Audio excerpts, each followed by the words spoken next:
Welcome to Unnecessary Roughness. I'm your host for Fantasy Alarm, Ray Flowers. We're talking Week 11 busts in this version of Unnecessary Roughness. We're going to start out with the number 4. That's the number of games in a row in which Amari Cooper's caught at least 5 passes for the Raiders. Very, very good, very consistent season for the rookie.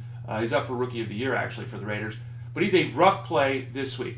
I'm not saying don't play Amari Cooper. I'm merely suggesting this is not going to be a week where there's a breakout performance. Darius Slay of the Lions will be guarding Cooper, and Slay has been slaying, pardon the pun, the opposition. He's locked down coverage on wide receivers of late. This is not one of those Revis Allen things where Darius Slay is playing that way right now. So Cooper can still be, borderline wide receiver 2-3 kind of thing, but those people looking for wide receiver 1 production this week, it's not going to happen with Amari Cooper. Second number of the day is 7. That's the games this season in which Andre Johnson has failed to get to 50 yards. In fact, 6 times this year, he's been under 30 yards.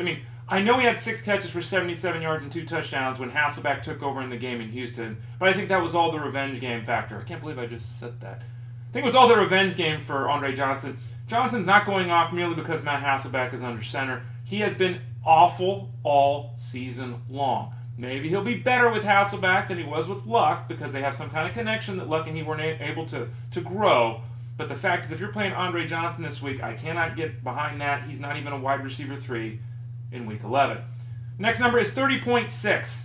That stands for the yards over the last 5 games for Charles Clay of the Bills. Seems like a situation where he should have success, but the fact is, even with the injuries to Watkins, the injuries in the backfield to McCoy and Williams, they just haven't passed the ball much. Tyrod Taylor is running an offense where they want him to throw the ball 25 times, not 45 times. And as a result, these guys aren't producing points. Charles Clay, 30.6 points his last 6 games. He faced the Patriots defense that allows the 9th fewest points to the touchdown. No scores for Clay in 6 games, just not doing anything. I don't know why anyone would be playing Charles Clay with any confidence in Week 11.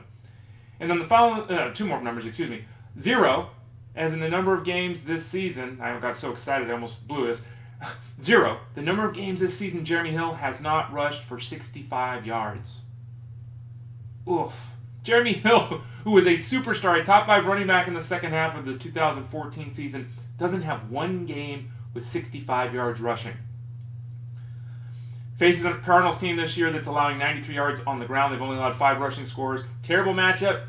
Jeremy Hill cannot be in your lineup in Week 11. And now the final number of 67, as in the percentage of the last 3 games in which Andy Dalton has thrown 1 touchdown pass. 2 of 3 games he has 1 touchdown pass. 4 straight games, Andy Dalton has failed to throw for 245 yards. This is Andy Dalton, folks. It wasn't the guy we saw early on. It's the guy we're seeing now. More of a game manager, a moderate point producer, a guy you can put out there and not feel great about. But again, he's not performing well statistically of late. He faces Arizona. Now the Cardinals lead football in interceptions. They also hold the quarterback to a 58.5 completion percentage. Andy Dalton, not a QB1 this week, despite what his overall numbers say this season. FantasyAlarm.com. Go there right now. Get your rankings for Week 11. They're free. We've got it all up there. FantasyAlarm.com. I'm your host, Ray Flowers. Talk to y'all again soon.